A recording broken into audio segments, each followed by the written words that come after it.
Hi, I'm Giselle. And I'm Xana.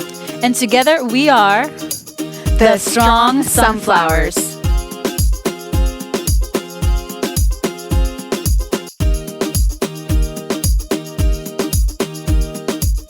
Hello, Strong Sunflowers. Welcome to this beautiful Monday morning. We hope this week is going to be amazing for you guys. We hope you had an amazing Mother's Day, but we hope you have an amazing week. Like always, we have an amazing podcast guest. Oh my gosh. I just met her last time I went to Texas last month, but she is freaking amazing. Vocals are on point. I'm not going to get too much into it because I'm going to let Santa introduce her.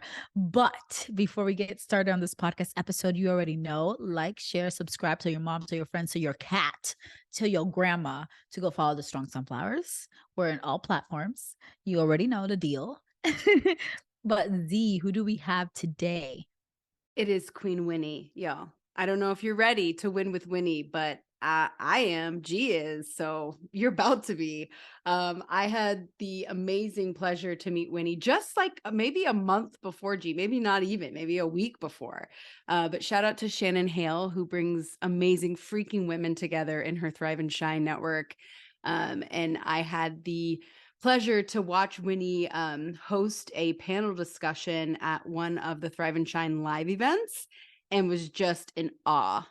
She just has energy and vibes that radiate goodness, and you just want to stand in her aura and like soak it all up. And so as we got to know each other and she came to our event in our March meetups, we did karaoke together at Punch Bowl Social. We knew that we needed her on the pod. One, because she's launched a book. I think it's out by now once this recording is live. And two, she's just a freaking badass. So we're so thankful she's in the field. And scratch this part, but Winnie, I forgot to tell you, you're going to introduce yourself. So I'm going to pass you the mic. One part I forgot. So just, how, if somebody was like, who are you, Winnie? To bring in all the aspects of yourself, the wholeheartedness of you. Okay. Back on air. So Winnie, Queen, without further ado, we would love for you to introduce yourself to the field. All right, y'all. So thank you so much for having me on. Honestly, I am the energy. I am a rebel. I am a badass mom. I am an author. I'm a coach. I help people get their shit together and keep it together, from families, couples, teams, you name it, and anything that has to do with relationships and communication. I'm all up in that shit. One, because I'm nosy, and two, because I really like to see people in the world do better, because I understand very thoroughly that when people in our families do better, individuals do better, and when individuals do better, people in general life do better. So that's me. I'm Texas born, Texas raised, lived in Minnesota for about 10 years. Can't do that. It's too cold. So I'm back in the heat and it's cold again and I can't believe it. But I'm just super excited to be here with y'all. So let's get it on. Let's do this. Get it on. Winnie, you are amazing. Oh my goodness, I'm obsessed. So you are officially on our Building to Bloom episode, which means we are going to go through every phase of the Strong Sunflowers to just better understand how you got to this point where you're such a badass. So we're going to start with your soil. So you mentioned you were raised in Texas, had some time in Minnesota. I know from the Thrive and Shine live event where you gave some backstory, and I'd love for you to just help us set the tone. Like, where did you come from? Tell us about, give us a little sazon of childhood, tween, teen years, young adult years that really kind of were that, what's the word I'm looking for? They were, the foundation of where you ended up being able to build this amazing empire that you are constructing right now. Yeah, for sure. So I come from a little town called Smithville, Texas. Even people in Austin don't know about it. So if y'all have never heard of it, don't worry at all. It's about 4,000 people big, which is really small. And I don't just come from this town. I come from 5 generations of people who grew up on the same land. Like literally, we have the same land. We have a church on the land that was built in the 1800s, a cemetery, like you name it, it's there. So I come from a family that is like community, close knit. Our cousins lived next door, grandparents, we lived with our grandpa. And just like if you imagine a little community of its own, we had one, and it was like all of our family. That's one side of my family. And then my mother's side of the family was a little bit different. So still same town. Um, but it was a different vibe, a different aura. My mother was 21 years younger than my dad. He was 44 when I was born, and she was 23. They had a child 4 years before that. She was my oldest sister's friend. Um, yes, okay, okay. So this is just the stark difference between my parents, right? Like one had this kind of more stable foundation growing up with like generations of family. And then the other one, no, not so much. Grandma had about six baby daddies and 14 children. It was, a whole vibe, and I was named after her. I don't got that many baby daddies. I got two. So I, I kind of built the cut for her. But I was born in this little small town, spent some years there as a kid, and then we moved to Minnesota with my dad when my parents split. So I was raised by a single dad for some time, and my dad supported me in everything that I did. I was literally, I think he wanted a little boy so bad that he treated me like I was a little boy. So I had the luxury of being one of those kids who got to grow up with no judgment, no expectations. If I wanted to race, he was like, go race, girl. If I wanted to play instruments, he was like, go do that. If I wanted to sing, he was like, go do that. Anything I wanted to do, he was right there. To the point where like I used to pick out my Christmas gifts and tell him to wrap them, and I would be super surprised when I would pull them from underneath the tree. But he supported me. When I was 11 years old, he had died from cancer. He was battling with it for a while, and I was kind of his childhood caretaker. So just imagine like all the people pleasing and just the things that come along with being a kid who is raising a parent who are, I won't say raising, but nurturing a parent through their cycle of death. I was almost like a hospice person as a child. And then when he died, my mom came to get me. I was in Minnesota for a long time, right? My mom came to get me, and she's like, we're going to Texas. You're going to be there for the summer because he passed away in the summer. Then you'll be back in the winter. And then school came around, and she's like, oh, we're getting ready for school. And I'm like, no, we're not, because I'm going back to Minnesota with like my family and the people that I know, because I didn't really know her like that. Um, and she kept me here. So it was like a lie, and I was crushed, and I was like apart from the people that I knew. And suddenly in this family with my mother, who I didn't know her, she didn't know me. We were both grieving because she lost her mother the same year. She had a very toxic ass, perverted boyfriend who, oh my goodness, like just some of the things that happened. He didn't touch me because I was already like too badass to be touched at that point in my life, and I threatened to kill him at a couple points because he was doing some shit that was just like, no sir, like he just some bull crap. But there was this toxic environment that I was in this grieving stage, So just imagine being a kid growing up with a parent who's super supportive, who's always there for you, transitioning that parent into debt, that parent dying, you're going to visit the new parent because it's like I didn't have that much experience with my mother. And the new parent's environment is they don't know you, very controlling, very dysfunctional, very toxic, very separate. So what did I do as a then 12 turning 13-year-old? I ventured out. I was like, I want to do something different. First, it was just like friends and things like that. Her boyfriend accused me of having sex before I was even giving two damns about sex. And then she literally physically beat me. I love my mom now, so I don't want anybody to think that I have a horrible relationship with my mom at this point. But I got physically beat because of this accusation. And then I was like, fuck it. When I was 13, I was like, fuck it.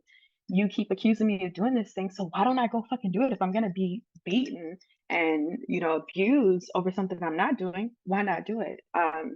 And I got pregnant after like one or two times of having sex with somebody who was 23 and I was 13, and I had no clue because I was very vulnerable. Um, Fortunately, at that time, which is like, this is a reason why I support abortion, I was able to get an abortion.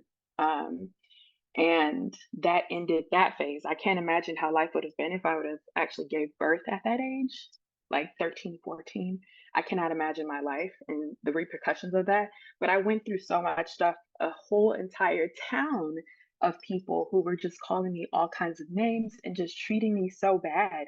going to school facing kids who were just like, whore, or you lied, because the guy ended up getting in trouble because, of course, 23, 13. I didn't see a problem with it at that age, but then I got older and I had kids of my own, and I was like, my fucking oldest daughter is 13.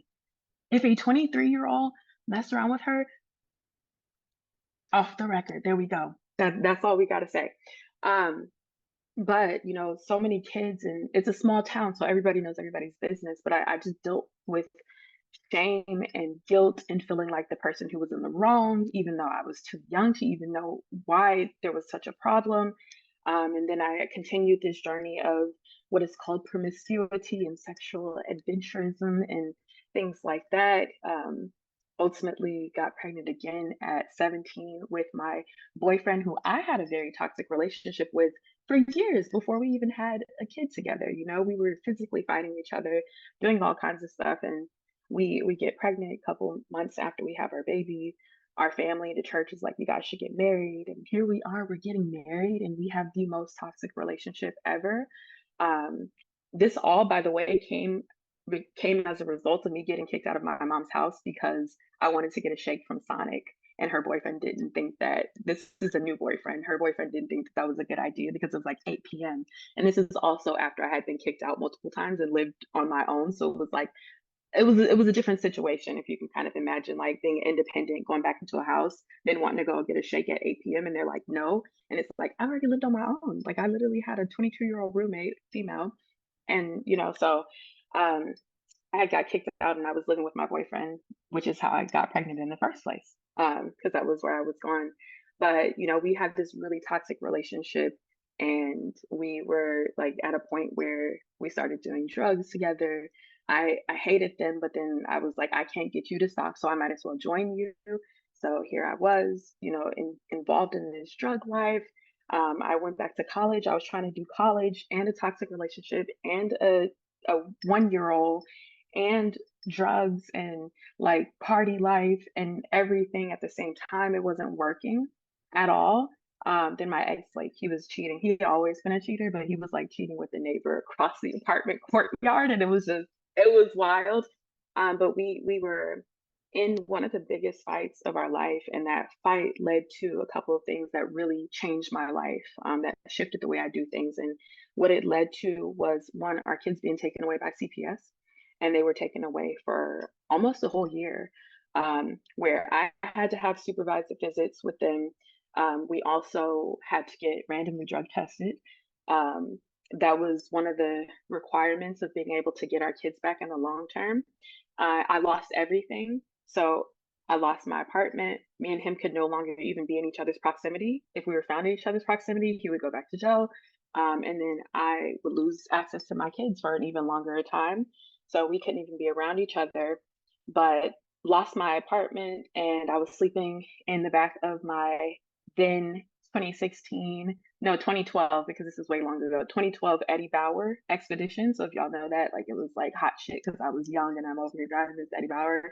But I publicly got that taken away from me at work, and it was the most embarrassing thing ever. And then I was kind of couch hopping around from friends, coworkers, sleeping on people's floors. There was one point in time where I was literally on my friend's floor, and she lived with her parents, so it was like a whole setup. And eventually, I I had some problems with the CPS caseworker that I had, where it was this dude, it was this white dude, and he just did not want to help me with anything. And I was like, called the supervisor. I'm like, this guy is not trying to help me. I'm trying to get help. He's not trying to help me. Can you please change it? And I guess my case was strong enough against him that they changed it. So they helped me get housing.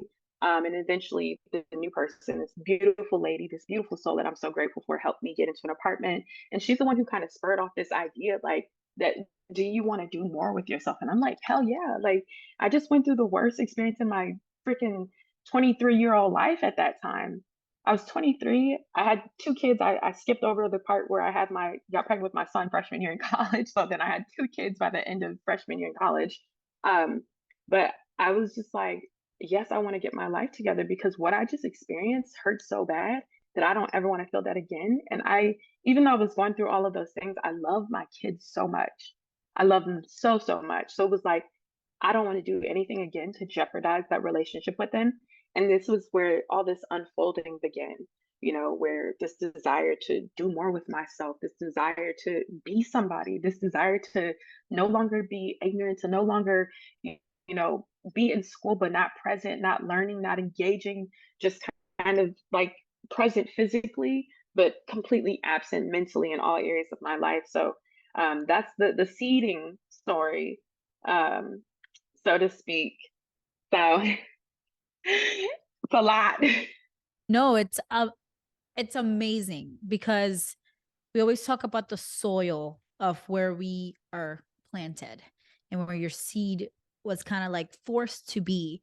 While I hear your story, I'm thinking of like, do you think that your actions that you took back then were a cause of like you just not being able to grieve properly the loss of your dad? This is like your whole world kind of like crumbling down, and then now you're forced to be in this environment that, one, it's toxic, two, that you don't know, three, that is trying to tell you who you are, whether it's, oh, you're sleeping around, you're a whore, you're this, you're that. So again, like young you is like, I'm still trying to figure out who I am. My dad just died.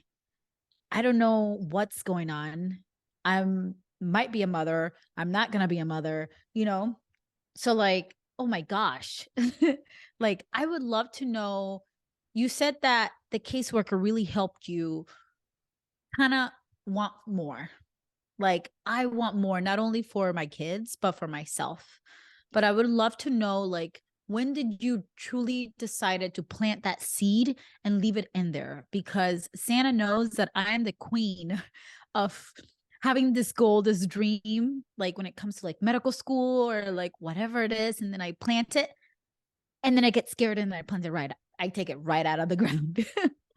So when was that moment that you're like, okay, like I have to go through that dark space of putting the seed in the ground and letting it have its roots, because if I keep taking it out, like I'm not going to see growth.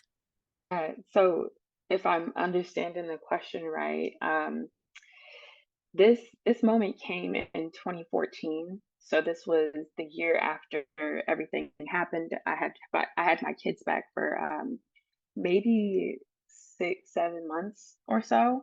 I had actually gotten pregnant at the end of 2013 before my divorce finalized and everything.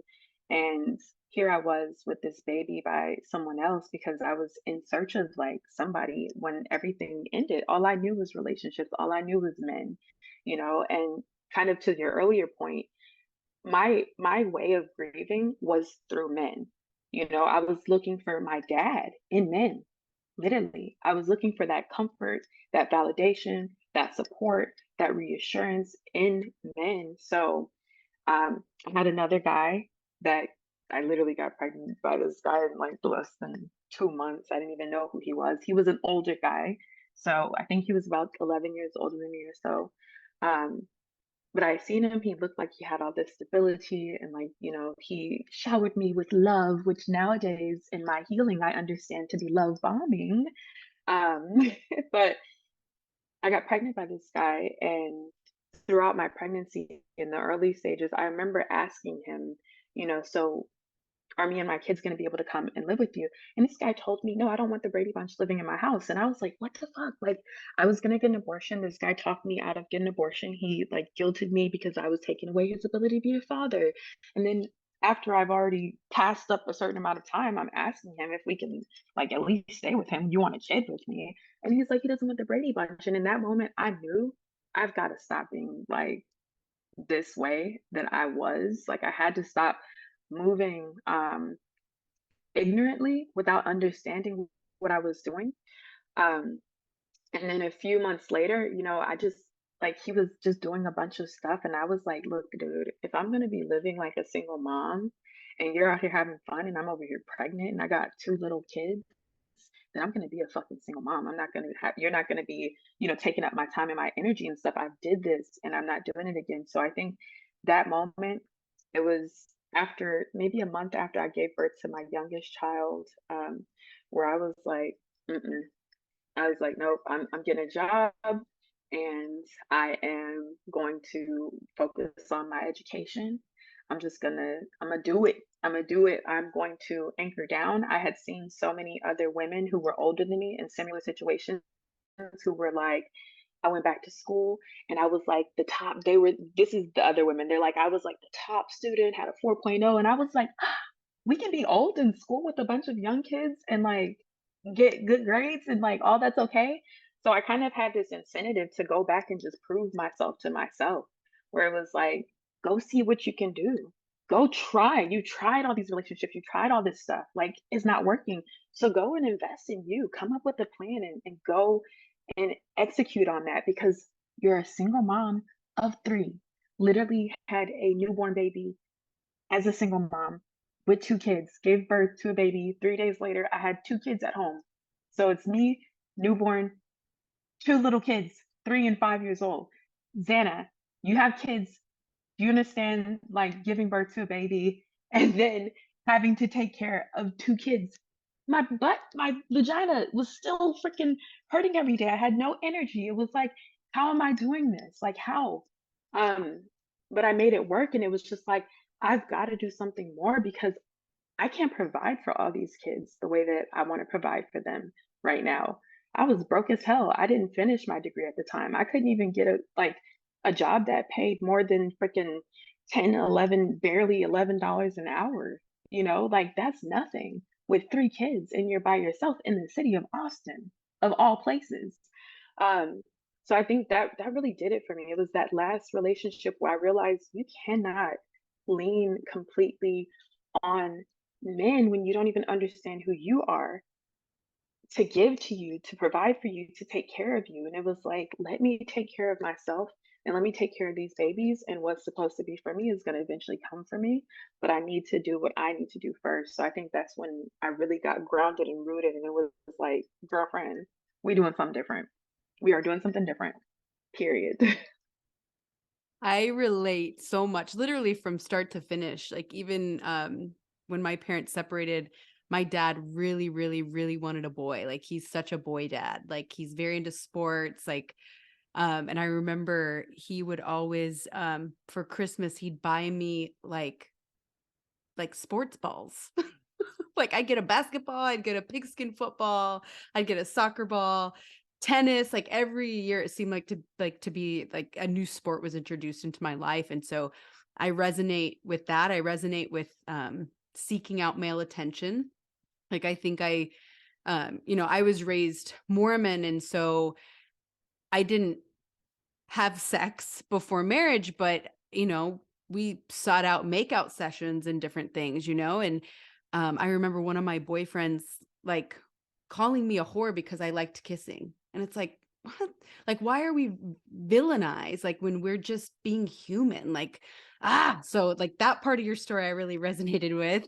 And then this last portion where you're a mom and you're like, who the heck am I? But like, these kids are watching me. These kids are looking at me to live wholehearted. So do I continue the pattern that, my mom and dad started, or in generations before that, you shared your grandma's story, or am I the person that, stops the pattern and we go a different course? And so the next phase of being a strong ass sunflower is the stem. And I know that when you start a new goal, especially in the early years, you might have that, that moment where you're like, oh my gosh, I'm going after my dreams, but then it gets hard. It's difficult. It's never easy, right? It's never just rainbows and sunshine. There has to be rain and thunder and lightning and maybe snow, maybe whatever, like there's seasons. And it's going to be hard no matter what. So I'm really interested to hear, like, as you were going on this journey of doing more and being a better version of yourself, what continued to trigger you and maybe pull you back into that mindset of your soil? And how did you push through to kind of get towards that boom moment where you achieved the goal that you had set? Yeah. So in reference to school was easy for me. Okay. Um, it's always been easy for me. And I don't know why. Um, And I do know why. It's because I'm really good at being the teacher's pet, even at the college level. And if I screw up and I don't do what I'm supposed to do, I have this mouthpiece that knows how to like persuade people into like whatever it is that I'm trying to achieve. So I've always been good at that. So school was easy for me because I knew how to talk to professors and teachers and make them feel really good while I was getting my way. The thing that kept coming up, that kept like being the distraction and pulling me back, was relationships. Like they kept coming in different forms and different people. Um, so during this time, I actually for the first year did really for the first yeah the first year I did really good, right? The first 2 years I would say, of being up on my own and getting back into school and doing things like that. I was just focused on school. I had discovered this thing called student life. And student life is where everything was so cool. They were having amazing conversations, like they were throwing parties. There were so many younger people there who valued my advice and my opinion. And I was like, y'all think I like know so much? I'm like, cool, like I like this place. And then there were the older people in there who were like my age, but they were working in this school who I got to talk to on a different level. So I really had a solid support system when I was in school. And that is like the hugest blessing. But on the other side, girlfriends still had relationship needs. I still wanted that companionship. I still wanted sex. I still wanted love, like all the things that I had gotten when I was in a marriage and in a relationship historically. Um, and because I still didn't understand myself from a relational aspect, it got me into something. And what it got me into was a sham marriage. With somebody who came here from another country. If y'all don't know what a sham marriage is when you marry somebody for visa purposes. Um, so I did that, and honestly, I had some fun on the run in the very first year of that because I was still in school and I was naive and I was just going, and we were actually pretty cool together. He was in school as well, and we were building something together. So that made it a little bit easier. But then at some point, I realized like this, like, we sham married, like I was naive, right? So I'm thinking sham marriage is literally like we just stepped our relationship up faster so he could stay here, but that's a direction we're moving to anyway. Um, but I realized like he is not doing anything that I want my man to do, and he had no goals to do anything that I wanted my man to do. And it slowly started to dawn on me that this is not real. Like our whole relationship, I'm sitting here like, okay, the marriage part, great. Like we sped things up in order for him to stay in this country. But our whole relationship in reality, when I looked at it, it was based on that entire setup, which is let me, keep giving her whatever it is that she needs and wooing her so that way I can get my cards and stuff and then going about my business. And then I was like, oh shit, like, what am I doing again? Like, I was having so much fun, but it was like, what am I doing again? This is not what I want for my life. This is not what I want for myself. Um, I really I want to say like there were downsides to that, but there were so many other cool things that I learned in the process that it was almost like a builder at the same time. My relationship with my kids was good. Like, he didn't really require anything crazy from me because I mean, if he got out of line, then he kind of had his whole citizenship, on the plate that he was gonna lose. So it was really supportive in a lot of ways.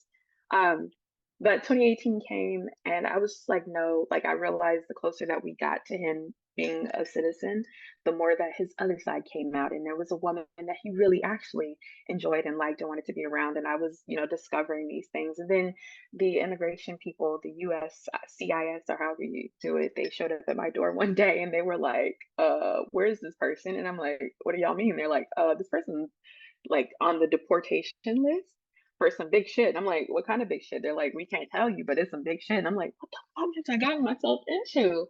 Um, so I mean that was like honestly during that period of me going back to school, that was the biggest thing that happened that was any kind of negative. Everything else, like all the stuff we were doing together was real, like the business we were building, that was real stuff. The learning, the growing, that was real. He even helped me finish school. So it was like Like, I can't complain too much, but yeah, there I can't really say that there was too much that made me wanna stop at that time. If anything, I had more incentive to wanna keep on going and keep learning and keep growing because here I am in this relationship with this foreigner, and he has a completely different background, and I'm learning about different countries, I'm learning about international issues, I'm learning about business sector that I would have never ever touched in my life had I not met this person. So it was like, as tough as things were, they weren't bad at that in my life. Like in that stemming phase, in that transitional phase. If anything, I would say they opened my mindset up to even more than my mind would have been opened up had I not had that experience. For sure. No, and we've all when I say we all, it's Giselle and I. Giselle and I often say that the stemming is now one of our favorite parts because that's where you learn the most. And when you get to a point where you can enjoy that journey, you're going to have more courage to try crazy shit that's going to help you accomplish your goals and dreams, right? When you're so focused on the bloom, the bloom, the bloom, I got to get to the bloom, bloom, bloom, bloom. Like you miss all the life lessons that the STEM is trying to teach you. So I love that you answered the question in that way. I really, really do. I'm curious, where did you go to school? What did you study? Yeah, so when I first started school in 2010, I was at Houston University, which is a HBCU, historically Black college and university, here in Austin, Texas. It was actually the first higher education institution before any other university was here. During that transitional phase that I was in, I went to Austin Community College. I forgot to mention what I studied. At Houston Tilson, I studied sociology and criminal justice. At Austin Community College, I studied business administration, and I finished up like some, the small scale courses. But when I finished with my associates at Austin Community College, I went back to Houston Tilson University, completed my degree in sociology and criminal justice. So yeah, that's where I did my business at. I'm a river bat and a ram at the same time, but very Austin educated. Riverbat? Is that really the mascot? I love Austin. That's ACC mascot, the river bat. Xana, when I went to Texas, Santa took me to that bridge where all the bats go at night. And I was like, oh, there's a whole bunch of people looking at bats flying I away. literally was like, left her there. I was like, I've already seen this. I gotta go move the car because it's like $18 an hour. Have fun. She got to meet was it a ferret? The ferret guy that's always there? Yeah, good times in Austin. I got to meet the ferret guy. He was really nice. He has two ferrets and they're cute. They're cute. But oh my gosh, like Santa said before, the STEM has become our favorite part because as an outsider looking at your story, like the whole 3 times, it was kind of like the STEM kind of appearing again and again in your story because you didn't learn the lessons that you needed to learn in that time. So I would love to know because you became a mom really young, especially a single mom really young.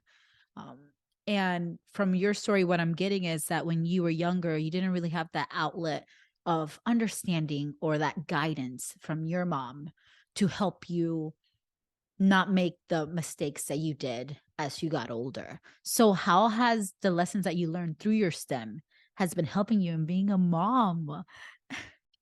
Oh my goodness. So, I've always had this independent way about me, through anything. So, God, dealing with all of those situations taught me that we don't have to be mad about everything because if I'm going to be honest, in the beginning of parenthood for me, I was a lot like my mother, like I was abusive towards my children, the oldest two, and that meant like corporal punishment. Anytime they did anything, I whooped their butts and spanked them.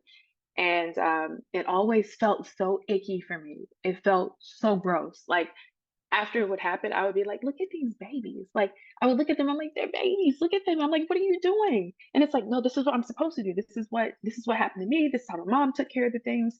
And I was like, but I don't like it. So all these different relationships that I was getting in, they were actually exposing me to different ways of even handling children.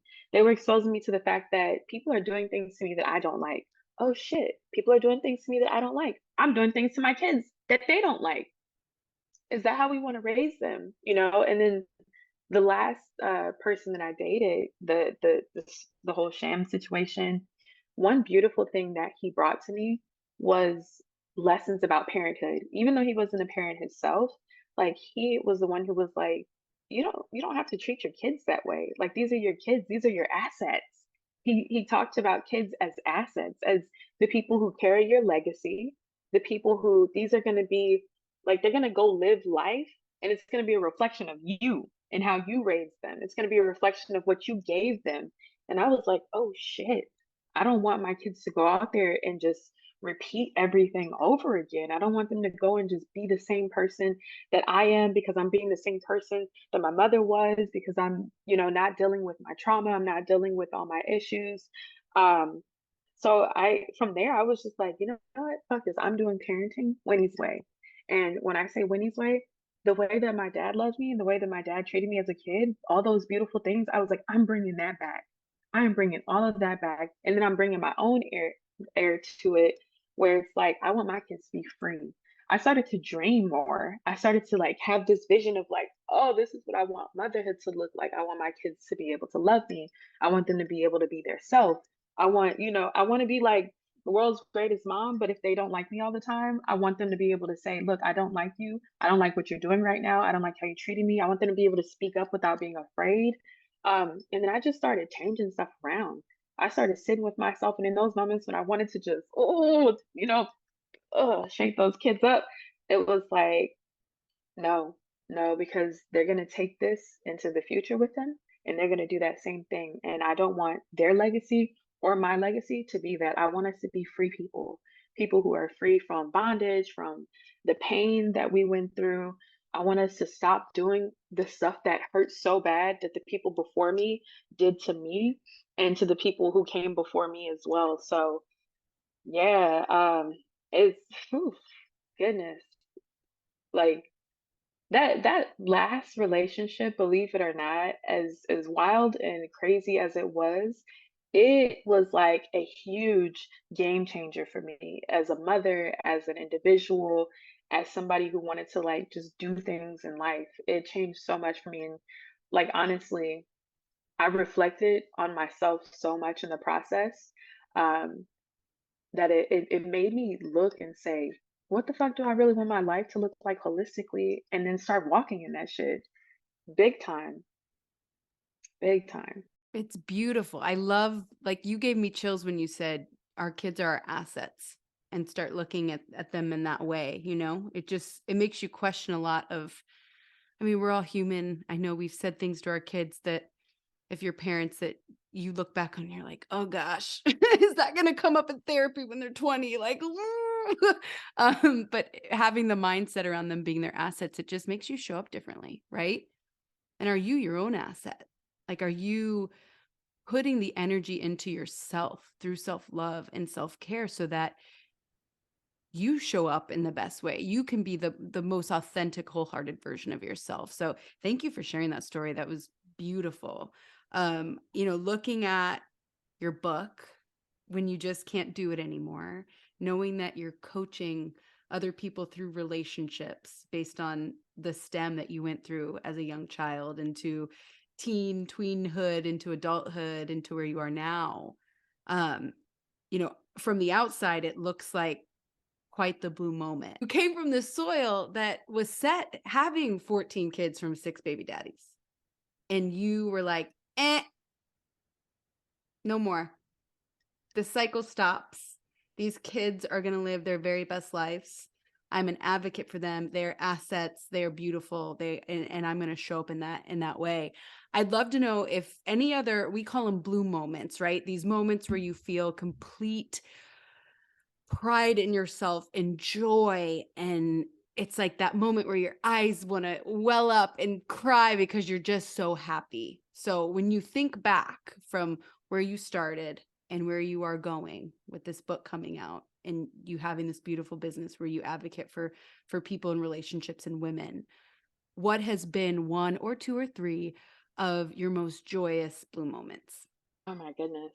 Uh, I'm gonna go to Mexico last year in 2022. Um, and I had my most beautiful moments ever in that place. Before I ran off to Mexico, I had a situation, just one of those final situations, which is why I named my book what I named it, when you just can't do it anymore. I had a situation where I was dating this guy. I had been in this religion that it just wasn't for me, and I was trying to, be all I could be for that religion. I had a business coach who just wasn't it for me, and I dumped all of them. I dumped all three of them, literally. I dumped all of them. I was like, middle fingers up, like, screw all of y'all. I don't like you, to the guy. I'm like, I don't even want you. To the business coach, you are not it for me. That's how I was feeling in those moments. You want me to be somebody I don't want to be. And I'm trying to be so bad, like full blown Winnie, and you're not helping me get there. So it was like, bye to you. And the religion, it was the same thing. It was like, this religion is like telling me that I cannot be who I am, and that if I am who I am naturally, who I love myself the most as, then there's something wrong with me. And it was just so much conflict. And I was like, goodbye. See you later, too, friend. And there was a situation which you read a little bit about it in my book. But there's a situation with the guy after I had dumped him about a week later. He went on this little journey, this little campaign where, one, he started by calling my ex-husband's wife, and just making all kinds of accusations. He was saying that I was seeing somebody who I didn't even know the guy he was saying I was seeing. I was like, what the hell? Why would, like, he clearly went to my Instagram, seen the last guy that I had followed, and then just tried to do some kind of weird math, and his math was way off. It was like way off. I was like, dude, I don't even know the guy, and he is not my cup of tea at all. If you're gonna say that I'm like sleeping with somebody, at least give me somebody who is fucking my cup of tea. Like, give me somebody who's gonna make me look like hot shit. Don't give me somebody who's gonna make me look like stinky shit, like, at all. Um, but he went on this campaign, and when he realized that my ex-husband and my ex-husband's wife got my back, like, then he was all apologizing to them. He was doing some ridiculous stuff. Y'all can read about that. Get the books, you can read a little bit more about that. But then he started just showing up my place unannounced, and all kinds of stuff was going on, to the point where my co-parents were like, you and the kids should come stay with us. At the time I was working from home. Like, I was in my business, and it was just like I had no need, no reason to stay in Austin. Um, and I was like, okay, I got like photo shoots and events and stuff to attend, but I'll bring the kids to y'all. And then I took the kids, and they were like, the kids want to go to school here. Can we enroll them? I'm like, sure. They're like, we can keep the kids here till June. And I'm like, huh? Like, you mean like I can get some free time? Because this was like February. I was like, I can get some free time in this season where I'm like dumping everybody and going through this crazy stuff. And they're like, yeah. So I was like, great. Like, what do I do with my life and myself? I've been a single mom for so long, and I've never had more than like probably 5 days off in that entire like time span. So I woke up one day and I went to Mexico. It was calling me so deeply. I was supposed to be going to Ghana, but Mexico called me so deeply. It was just like, wait, and I was like, where? And it was like, come down to Riviera Maya. And I was like, okay, great, coming to Riviera Maya. And I went there, and I got this taste of Mexico, and like this completely different life from what people like to tell us when they talk about like going to Mexico, being a single woman, going to Mexico by yourself, like, trafficking and this and this. And I'm like, those are very real issues. So I don't want to gloss over them like they're not. But I got there, and that was not the truth for me. Like, I was in the jungle by myself with some strangers, and I was swimming in freaking cenotes, these beautiful clear water cenotes underneath like these caves and stuff. And there were people every day who were smiling every day, and who were greeting me every day with the most beautiful greetings. And I had the time and the space to just let go of everything and not worry. I was crying everywhere all the time. And I was like, oh my God, like, look at this life. It's so beautiful. Like, there's so much out here in the world. And I've been stuck in Texas going crazy. There's so many amazing people, so many amazing things. I got a photo shoot done by one of the sexiest chocolate men ever. And I was like, whoa, is this what's happening out here in the world? And Um, then I went to this place called Merida in Yucatan, and I spent some weeks there, and it was the most grounding, beautiful experience. I did some psychic play therapy. I like walked miles and miles every day. Probably like I was walking probably 15 miles a day just to like get out and see the town. I met a beautiful group of people, went to some amazing shows, ate some food that I feel like healed my soul. And that was when it was like, oh my God, life is so fucking beautiful. It's so amazing. I had time to start like re-loving myself and re-loving my children too. Because sometimes like one thing that I think as a single mom is when we're with our kids so much and we're that sole person who's always with them, sometimes we lose appreciation for them. We kind of lose love and we just get into this robotic habit. And when I was in those places, I was like, God, I really love my kids. I want to upgrade my life with my kids now. Like, I want to upgrade my whole life with myself. I was like, fuck anything that has to do with me not being able to be me and live life how I want to live life on my terms. Like, and anybody who doesn't like it, anybody who doesn't agree with it, fuck them too. I don't care who it is, you know? And Mexico changed my life, literally. I don't know if it was something in the air, something in the water, something with me getting sick because I was drinking the water and I didn't pay attention to what I was supposed to be doing. But it changed my life and it just gave me a completely different lens. Like almost if you think about like the spiritual lens that we have, there was something that happened in that place that, oh my God, like it just changed everything about how I see life, honestly. I don't, I'm just like, I love that for you. I was talking to Xana. I'm reading a book called Welcome Home. And one of the quotes that she said in there is like, sometimes we carry the mountains that we were just supposed to climb and go through. And I felt like Mexico was you carrying all those mountains from your soil, the traumas, the relationships, and also having to carry your kids on your back while carrying those mountains that you were just supposed to go through and heal from. But in the healing journey, it kind of gets all like crumbled up into one. And in Mexico, you were just able to like let it all go. Let it all, it doesn't have to be in Winnie's back. Like you can be Winnie, authentic Winnie, and show up for your kids with love. Ah, I'm getting goosebumps, but it's freaking amazing. I would love to know what's next because you've reached these milestones that you keep setting up for yourself, writing this book, getting to know who you are, cultivating real relationships, to have people in your life that are here for Winnie. If you're not here for Winnie, you can get out. You can, my kids are sleeping. I'm babysitting. You can get the out. But I would love to know what's next. What do you think it's next for Winnie? Oh my God, there's so much amazing stuff that is next. Life is happening right now. So I've got the book that literally I had published on it not that long ago, and Amazon finally accepted that shit. There's that. There's me wanting to be a little country Winnie. So I inherited 43 acres of country land, and I am seriously thinking about building up some kind of retreat space, healing space in that place, and just bringing back what my grandmother from a really long time had initially planted there. She was a midwife and she birthed in that entire town in those couple of countries. And one of the things they said about her is that she was so good to everybody. It didn't matter what their income was, their race was. She was so good. Like she made the history book for that town. And I'm like, okay, I'm coming. I'm coming, girlfriend. I'm going to make history too. I'm about to have a healing retreat out here. I'm about to learn how to farm. I literally was supposed to have a farm class today, but it got canceled because the weather is not good here. But I'm setting myself up to really just start pushing forward into all of my dreams. Everything that happens next is dream related. I'm getting married. I don't know to who yet. I don't know to who yet, not at this point, but I know that I'm getting married, and the person I'm getting married to is amazing because I already feel and know who they are in my heart, and I know what to look for.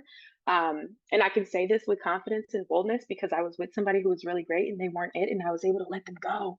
And I was like, yes, girl, that's how we know we're getting close. I'm like, yes, there we go. Go, girl, go.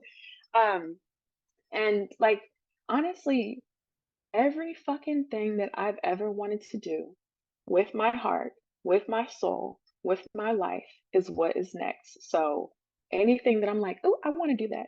Okay, bet. Like it's happening. So that's what's next. So you just follow me on Instagram and see where this journey takes me. It could take me in so many different directions.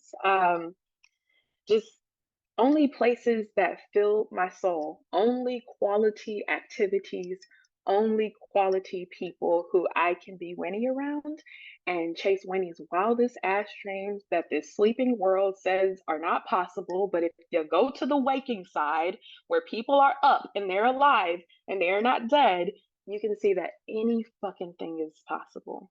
We are having a conversation on the internet.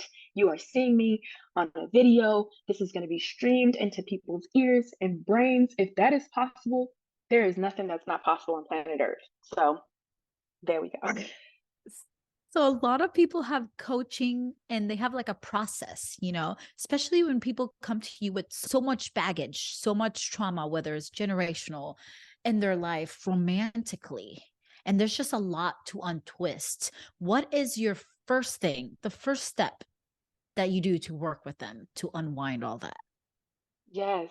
Well, if you want to know the first step, I always tell them take a deep breath, breathe in, and let that shit out.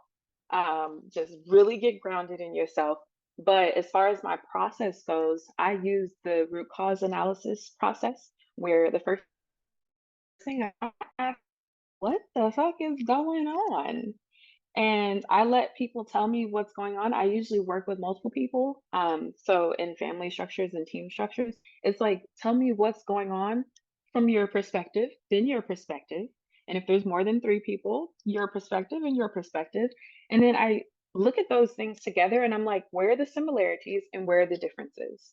And then I take it from there and figure out what's the real problem, and then just really dive deep into questions where into the area where it's like there's differences and try to figure out what's going on with you that might make you feel this way about this person or this situation. What is it that you're not giving yourself or asking for yourself that has you in this particular position, given whatever like circumstance it is that we're coaching on? But very first thing is always ask questions.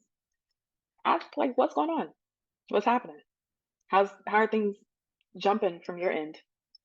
That's important because a lot of people are just not honest with themselves. I'm trying to figure out, how did I get here? How did I become this strong ass sunflower? And I'm like, what was the first step? What was the first thing? What have I been doing to be able to do that? And that's so true. You got to ask questions. Giselle, why are you in this situation? Okay. And one of the things that I was talking to Santa, I just finished reading The 8 Rules of Love by Jay Shetty, and he talks about the difference between the mind and the intellect. The mind's going to tell you whichever story is going to make you feel whatever type of way you want to feel, but the intellect is going to tell you like it is. It's going to root you. Yes. Like, no, you making up this shit up by yourself. This is your past trauma that you're bringing into this new relationship. It's not the other person. They ain't doing nothing. It's you, honey. You the problem. But you're also the solution. You're also the solution. Yeah, you'd be amazed too. A lot of people come for me and they think that they're coming to fix other people. And I'm like, ooh, this is gonna be fun. Like for you to realize that it's you too. It's you. And like my therapist always says, usually the people in our field are a mirror of ourselves. So if we haven't healed, we're just going to keep attracting broken ass people that need the same help that we do. And they're going to reflect that back to us. And we're going to be like, yeah, it's that guy's problem. It's that person. I'm like, no, honey, you literally have that same problem that person has, but you need to fix yourself so you can bring new people into the field and you can kind of like be able to eye them like, oh, yeah, I don't want that. I don't want that. Yeah, there's a lot of things they need to heal over there because you already done the work yourself. So that's very important. Focus on self, and then you can kind of mold the field around you. Speechless, literally speechless right now. Winnie, oh my gosh. I needed to hear this. G needed to hear this. The world needs to hear this. I'm just honored. Like, thank you so much for sharing your story with us. And you already kind of went into it. You said, follow me on the gram. How? What's your handle? Are there any other social platforms you're on? Where can they get your book? I know you said Amazon, but is there other places? Like, give us the tea. Our field needs to pull up and support you and watch this amazing journey unfold. Yes, I'm about to give y'all all the tea. So follow me on Instagram at Winning with Winnie, and Winnie is spelled Wini. You're literally gonna win with me over there because that is my authenticity place. It's where I share all the bullshit that I experience in my dating life. It's where I share the bullshit that I experience in my working life, in my business life, and talk about how I was able to come out of those things. You can also connect with me on LinkedIn at Wini Griffin, and it's going to be spelled the exact same way that it's spelled in my Instagram profile, which is Wini, and then the last name Griffin, Griffin. I have tons of links on my Instagram. So if you want to connect with me, have a virtual call with me, just meet me, say hello, whatever it is, there are links in there that you can follow. Those are the two places that I'm predominantly on right now. I have a Facebook, but I mostly use it for like family and blessing my family and people who are like groups that I paid for. Um, and the book. So Amazon is one place where you can get the book. I highly suggest you to not get the book on Amazon if you are not international. And here's why. I got to be very transparent. Amazon takes 60% of authors' royalties and income. So anything that sells on Amazon, they get 60% of the earnings. And I only get 40% of that. So it's like all of my work and I barely get paid.